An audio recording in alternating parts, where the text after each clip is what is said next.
उत्पन्ना एकादशी व्रत कथा। भगवान विष्णु कहते हैं कि एकादशी तिथि को मुझसे उत्पन्न होने के कारण तुम उत्पन्ना एकादशी के नाम से विख्यात होगी। इस तिथि पर मेरा ध्यान करते हुए जो भी तुम्हारा व्रत पूजन करेगा उसके सभी कष्ट दूर हो जाएंगे।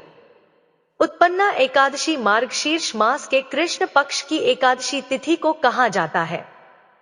पौराणिक मान्यताओं के अनुसार इस तिथि को ही देवी एकादशी की उत्पत्ति हुई थी। इस कारण से भगवान विष्णु को उत्पन्ना एकादशी बेहद प्रिय मानी गई है। इस दिन भगवान विष्णु की विधि विधान से पूजा की जाती है और इस एकादशी का व्रत रखा जाता है। व्रत में उत्पन्ना एकादशी की व्रत कथा का पाठ करना बहुत ही जरूरी माना गया है। इस कथा का पाठ करने वाले को हर कार्य में सिद्धि प्राप्त होती है और सभी बिगड़े कार्य बन जाते हैं। आज उत्पन्ना एकादशी है, तो आइए सुनते हैं उत्पन्ना एकादशी व्रत कथा। सूत जी कहने लगे, हे ऋषियों, इस व्रत का वृत्तांत और उत्पत्ति प्राचीन काल में भगवान श्री कृष्ण ने अपने परम भक्त युधिष्ठिर से कही थी। वही मैं तुमसे कहता हूं। एक समय युधिष्ठिर जी ने भगवान श्री कृष्ण से पूछा था कि एकादशी व्रत किस विधि से किया जाता है और उसका क्या फल प्राप्त होता है। उपवास के दिन जो क्रिया की जाती है आप कृपा करके मुझसे कहिए। यह वचन सुनकर भगवान श्री कृष्ण कहने लगे, हे युधिष्ठिर, मैं तुमसे एकादशी के व्रत का महात्म्य कहता हूं, सुनो। सर्वप्रथम हेमंत ऋतु में मार्गशीर्ष कृष्ण एकादशी से इस व्रत को प्रारंभ किया जाता है। दशमी को सायंकाल भोजन के बाद अच्छी प्रकार से दातुन करें ताकि अन्न का अंश मुंह में रह ना जाए। रात्रि को भोजन कदापि ना करें, ना अधिक बोले। एकादशी के दिन प्रातः 4 बजे उठकर सबसे पहले व्रत का संकल्प करें। इसके पश्चात शौच आदि से निवृत्त होकर शुद्ध जल से स्नान करें। व्रत करने वाला चोर, पाखंडी, परस्त्रीगामी, निंदक, मिथ्याभाषी तथा किसी भी प्रकार के पापी से बात ना करे। स्नान के पश्चात धूप, दीप, नैवेद्य आदि 16 चीजों से भगवान का पूजन करें और रात को दीपदान करें। रात्रि में सोना या प्रसंग नहीं करना चाहिए। सारी रात भजन कीर्तन आदि करना चाहिए। जो कुछ पहले जाने अनजाने में पाप हो गए हों उनकी क्षमा मांगनी चाहिए।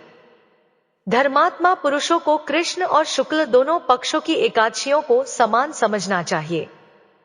जो मनुष्य ऊपर लिखी विधि के अनुसार एकादशी का व्रत करते हैं उन्हें शंखोद्धार तीर्थ में स्नान करके भगवान के दर्शन करने से जो फल प्राप्त होता है वह एकादशी व्रत के 16वें भाग के भी समान नहीं है। व्यतिपात के दिन दान देने का लाख गुना फल होता है। संक्रांति से 4 लाख गुना तथा सूर्य चंद्र ग्रहण में स्नान दान से जो पुण्य प्राप्त होता है वही पुण्य एकादशी के दिन व्रत करने से मिलता है। अश्वमेध यज्ञ करने से 100 गुना तथा 1 लाख तपस्वियों को 60 वर्ष तक भोजन कराने से 10 गुना, 10 ब्राह्मणों अथवा 100 ब्रह्मचारियों को भोजन कराने से 1000 गुना पुण्य भूमिदान करने से होता है। उससे 1000 गुना पुण्य कन्यादान से प्राप्त होता है। इससे भी 10 गुना पुण्य विद्यादान करने से होता है। विद्यादान से 10 गुना पुण्य भूखे को भोजन कराने से होता है। अन्नदान के समान इस संसार में कोई ऐसा कार्य नहीं जिससे देवता और पितर दोनों तृप्त होते हों, परंतु एकादशी के व्रत का पुण्य सबसे अधिक होता है। 1000 यज्ञों से भी अधिक इसका फल होता है। इस व्रत का प्रभाव देवताओं को भी दुर्लभ है। रात्रि को भोजन करने वाले को उपवास का आधा फल मिलता है और दिन में एक बार भोजन करने वाले को भी आधा ही फल प्राप्त होता है। जबकि निर्जल व्रत रखने वाले का महात्म्य तो देवता भी वर्णन नहीं कर सकते। युधिष्ठिर कहने लगे कि हे भगवान, आपने हजारों यज्ञ और लाख गोदान को भी एकादशी व्रत के बराबर नहीं बताया। इसलिए यह तिथि सब तिथियों से उत्तम कैसे हुई, बताइए। भगवान श्री कृष्ण कहने लगे, हे युधिष्ठिर, सतयुग में मुर नाम का दैत्य उत्पन्न हुआ। वह बड़ा बलवान और भयानक था। उस प्रचंड दैत्य ने इंद्र, आदित्य, वसु, वायु, अग्नि आदि सभी देवताओं को पराजित करके भगा दिया। तब इंद्रदेव सहित सभी देवताओं ने भयभीत होकर भगवान शिव से सारा वृत्तांत कहा और बोले, हे कैलाशपति, मुड़ दैत्य से भयभीत होकर सब देवता मृत्यु लोक में घूम फिर रहे हैं। तब भगवान शिव ने कहा, हे देवताओं, तीनों लोकों के स्वामी, भक्तों के दुखों का नाश करने वाले भगवान विष्णु की शरण में जाओ, वे ही तुम्हारे दुखों को दूर कर सकते हैं। भगवान शिव के ऐसे वचन सुनकर सभी देवता क्षीर सागर में पहुंचे। वहां भगवान विष्णु को शयन करते देख हाथ जोड़कर उनकी स्तुति करने लगे कि हे देवताओं द्वारा स्तुति करने योग्य प्रभु, आपको बारंबार नमस्कार है। देवताओं की रक्षा करने वाले मधुसूदन, आपको नमस्कार है, आप हमारी रक्षा करें। दैत्यों से भयभीत होकर हम सब आपकी शरण में आए हैं। आप इस संसार के कर्ता, माता पिता, उत्पत्ति और पालन करता और संहार करने वाले हैं। सबको शांति प्रदान करने वाले हैं। आकाश और पाताल भी आप ही हैं। सबके पितामह ब्रह्मा, सूर्य, चंद्र, अग्नि, सामग्री, होम, आहुति, मंत्र, तंत्र, जप, यजमान, यज्ञ, कर्म, कर्ता, भोक्ता भी आप ही है। आप सर्वव्यापक हैं। आपके सिवा तीनों लोकों में चर तथा अचर कुछ भी नहीं है। हे भगवान, दैत्यों ने हमको जीतकर स्वर्ग से भ्रष्ट कर दिया है और हम सब देवता इधर उधर भागे भागे फिर रहे हैं। आप उन दैत्यों से हम सबकी रक्षा करें। इंद्रदेव के ऐसे वचन सुनकर भगवान विष्णु कहने लगे कि हे इंद्रदेव, ऐसा मायावी दैत्य कौन है जिसने सब देवताओं को जीत लिया है? उसका नाम क्या है? उसमें कितना बल है और किसके आश्रय में है तथा उसका स्थान कहाँ है? यह सब मुझसे कहो। भगवान विष्णु के ऐसे वचन सुनकर इंद्रदेव बोले, हे भगवान, प्राचीन समय में एक नाड़ीजंघ नामक राक्षस था। उसके महापराक्रमी और लोकविख्यात मुर नाम का एक पुत्र हुआ। उसकी चंद्रावती नाम की नगरी है। उसी ने सब देवताओं को स्वर्ग से निकालकर वहां अपना अधिकार जमा लिया है। उसने इंद्र, अग्नि, वरुण, यम, वायु, ईश, चंद्रमा, नैऋत आदि सबके स्थान पर अधिकार कर लिया है। सूर्य बनकर स्वयं ही प्रकाश करता है, स्वयं ही मेघ बन बैठा है और सबसे अजय है। हे असुर निकंद, उस दुष्ट को मारकर देवताओं को अजय बनाइए।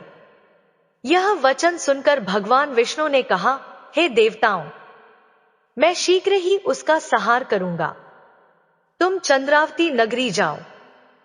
इस प्रकार कहकर भगवान विष्णु सहित सभी देवताओं ने चंद्रावती नगरी की ओर प्रस्थान किया। उस समय दैत्य मुर सेना सहित युद्ध भूमि में गरज रहा था।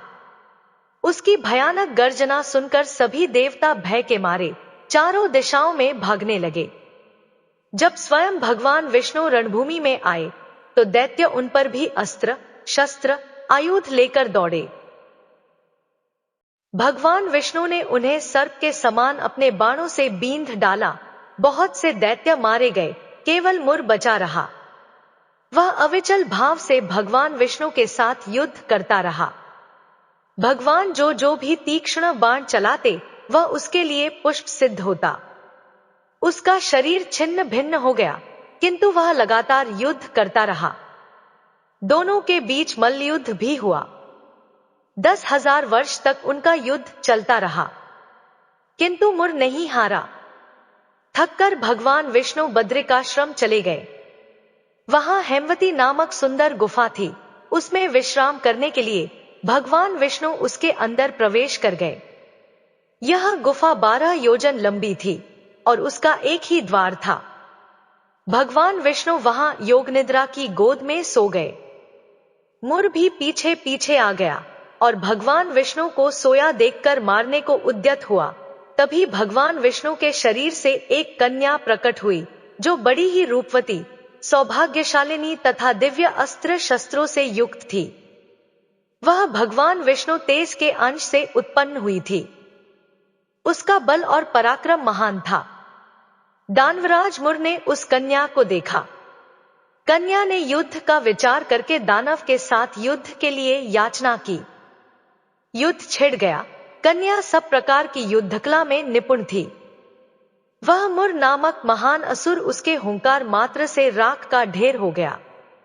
दानव के मारे जाने पर भगवान विष्णु जाग उठे।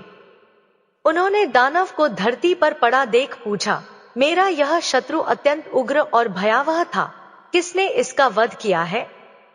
कन्या बोली, हे भगवान, आपके ही प्रसाद से मैंने इस महादैत्य का वध किया है।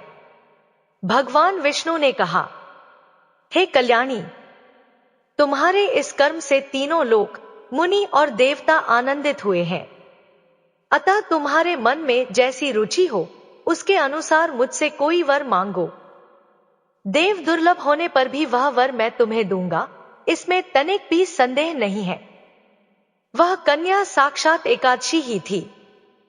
उसने कहा, हे प्रभु, यदि आप प्रसन्न हैं तो मैं आपकी कृपा से सब तीर्थों में प्रधान, समस्त विभ्रों का नाश करने वाली तथा सब प्रकार की सिद्धि देने वाली देवी हो।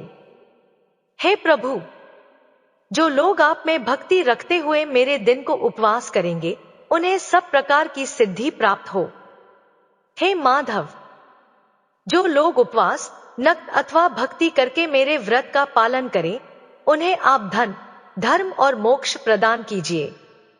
भगवान विष्णु बोले, हे कल्याणी, तुम जो कुछ कहती हो वह सब पूर्ण होगा। भगवान श्री कृष्ण कहते हैं, हे युधिष्ठिर, ऐसा वर पाकर महाव्रता एकादशी बहुत प्रसन्न हुई। दोनों पक्षों की एकादशी समान रूप से कल्याण करने वाली है। इसमें शुक्ल और कृष्ण का भेद नहीं करना चाहिए। यदि उद्यकाल में थोड़ी सी एकादशी, मध्य में पूरी द्वादशी और अंत में किंचित त्रयोदशी हो तो वह त्रिस्पृशा एकादशी कहलाती है। वह भगवान को बहुत ही प्रिय है। यदि एक त्रिस्पृशा एकादशी को उपवास कर लिया जाए तो 1 सहस्त्र एकादशी व्रतों का फल प्राप्त होता है तथा इसी प्रकार द्वादशी में पारण करने पर सहस्त्र गुना फल माना गया है। अष्टमी, एकादशी, षष्ठी, तृतीया और चतुर्दशी ये यदि पूर्व तिथि से विद्ध हों तो उनमें व्रत नहीं करना चाहिए। परवर्तिनी तिथि से युक्त होने पर ही इनमें उपवास का विधान है। पहले दिन में और रात में भी एकादशी हो तथा दूसरे दिन केवल प्रातः काल एक दंड एकादशी रहे तो पहली तिथि का परित्याग करके दूसरे दिन की द्वादशीयुक्त एकादशी को ही उपवास करना चाहिए। यह विधि मैंने दोनों पक्षों की एकादशी के लिए बताई है। जो मनुष्य एकादशी को उपवास करता है वह वैकुंठ धाम में, जहां साक्षात भगवान गरुड़ध्वज विराजमान है, को जाता है। जो मानव हर समय एकादशी के महात्म्य का पाठ करता है उसे सहस्त्र गोदानों के पुण्य का फल प्राप्त होता है। जो दिन या रात में भक्ति पूर्वक इस महात्म्य का श्रवण करते हैं वे संदेह, ब्रह्महत्या आदि पापों से मुक्त हो जाते हैं। एकादशी के समान पापनाशक व्रत दूसरा कोई नहीं है। मित्रों, अब सुनिए उत्पन्ना एकादशी की पूजा विधि। यह व्रत 2 तरह से रखा जाता है, निर्जला और फलाहारी या जलीय। निर्जला व्रत स्वस्थ व्यक्ति को ही रखना चाहिए। अन्य लोगों को फलाहारी या जलीय व्रत रखना चाहिए। इस व्रत में दशमी को रात में भोजन नहीं करना चाहिए। एकादशी को सुबह भगवान श्री कृष्ण की पूजा की जाती है। व्रत में सिर्फ फलों का ही भोग लगाया जाता है। इस दिन केवल जल और फल का ही सेवन किया जाता है। उत्पन्ना एकादशी के दिन सुबह जल्दी उठकर स्नान करें और साफ कपड़े पहने। पूजा स्थल को अच्छी तरह साफ करें। इसके बाद दीपक जलाकर भगवान विष्णु की प्रतिमा का अभिषेक करें। भगवान विष्णु को सुपारी, नारियल, फल, लौंग, पंचामृत, अक्षत, मिठाई और चंदन अर्पित करें। फिर भगवान विष्णु की आरती उतारें। ध्यान रखें कि भगवान विष्णु के भोग में तुलसी जरूर शामिल करें। इस दिन भगवान विष्णु की पूजा करने से विशेष फल की प्राप्ति होती है। भगवान विष्णु की पूजा के लिए जो भी भोग तैयार करें, उसमें तुलसी के पत्ते जरूर डालें। मित्रों, अब जानिए एकादशी का व्रत इतना महत्वपूर्ण क्यों है। व्रतों में सर्वाधिक महत्वपूर्ण व्रत एकादशी का होता है। एकादशी का नियमित व्रत रखने से मन की चंचलता समाप्त होती है, धन और आरोग्य की प्राप्ति होती है, मनोरोग दूर होते हैं। उत्पन्ना एकादशी का व्रत आरोग्य, संतान प्राप्ति और मोक्ष के लिए किया जाने वाला व्रत है। कैसी भी मानसिक समस्या हो, इस व्रत से दूर हो जाती है। दोस्तों, अब सुनिए उत्पन्ना एकादशी के दिन की जाने वाली विशेष उपाय। संतान की कामना के लिए उपाय। प्रातः काल में पति पत्नी संयुक्त रूप से भगवान विष्णु की उपासना करें। उन्हें पीले फल, पीले फूल, तुलसी दल और पंचामृत अर्पित करें। इसके बाद संतान गोपाल मंत्र का जाप करें। मंत्र होगा: ओम क्लीं देवकी सद गोविंद वासुदेव जगतपते देहि में तन्य कृष्ण त्वामहं शरणं गता। इच्छा पूर्ति के लिए उपाय। उत्पन्ना एकादशी पर सूर्योदय से पहले उठें। साफ हल्के पीले रंग के कपड़े पहने। 11 पीले जनेऊ और 11 ही केले ले। अब तुलसी की माला से पीले आसन पर बैठकर ओम नमो भगवते वासुदेवाय मंत्र का 3 या 5 माला जाप करें। जाप के बाद जनेऊ और केले भगवान विष्णु के मंदिर में अर्पण कर दे। भगवान विष्णु को तुलसी दल और पंचामृत भी अर्पित करें। इसके बाद क्ली कृष्ण क्ली का जाप करें। भगवान से कामना पूर्ति की प्रार्थना करें। सुख संपन्नता के लिए उपाय। इस दिन ब्रह्मा मुहूर्त में जागकर स्नानादि के बाद भगवान विष्णु के सामने घी का दीपक जलाएं।